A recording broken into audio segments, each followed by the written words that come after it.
Bangladesh press কাউন্সিলের chairman বিচারপতি A K M. Abdul Hakim বলেছেন, সাংবাদিকদের মর্যাদা নিশ্চিত না হলে গণমাধ্যম রাষ্ট্রের চতুর্থ স্তম্ভ হিসেবে প্রতিষ্ঠা পাবে না। এজন্য সাংবাদিকদের নিরাপত্তা ও স্বাধীনতা নিশ্চিত করে একটি সুরক্ষা আইন প্রণয়নের প্রক্রিয়া চলছে।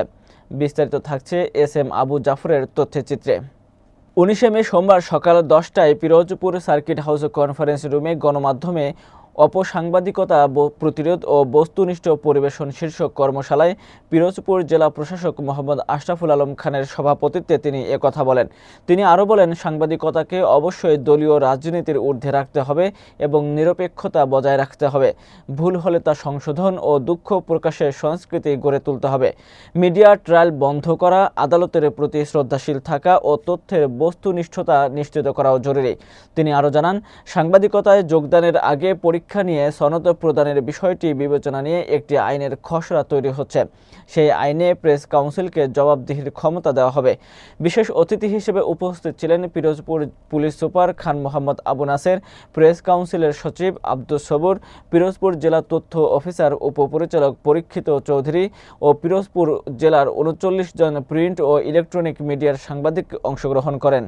প্রেস কাউন্সিল গঠন নিয়ে একটু বইয়ে দেখলাম স্যার, এখানে একজন চেয়ারম্যান এবং 14 জন সদস্য, অর্থাৎ 15 সদস্য বিশিষ্ট একটি প্রেস কাউন্সিল গঠন করা হয় এখানে, এবং চেয়ারম্যান থাকেন হলো একজন বিচারপতি। মাধ্যমে অনেক কিছু জেনেছি এবং এই বইটাতে অনেক কিছু আছে, আমি বসে পড়তেছিলাম এবং এটা থেকে অনেক কিছু জেনেছি। সাংবাদিকদের গুরুত্বের কথা আসলে গণমাধ্যমের অপসাংবাদিকতা প্রতিরোধ এবং বস্তুনিষ্ঠ সংবাদ পরিবেশন বিষয়ক প্রশিক্ষণ কর্মশালায় প্রধান অতিথি খুব আনন্দের সঙ্গে জানাচ্ছি আপনাদেরকে, বা জেনে আমি অত্যন্ত খুশি হয়েছি যে অপসাংবাদিকতা বা অনুসাংবাদিকতা পিরোজপুরে নেই।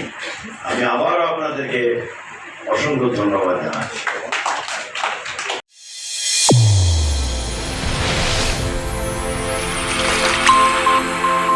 চ্যানেল A1 হৃদয়ের স্পন্দন।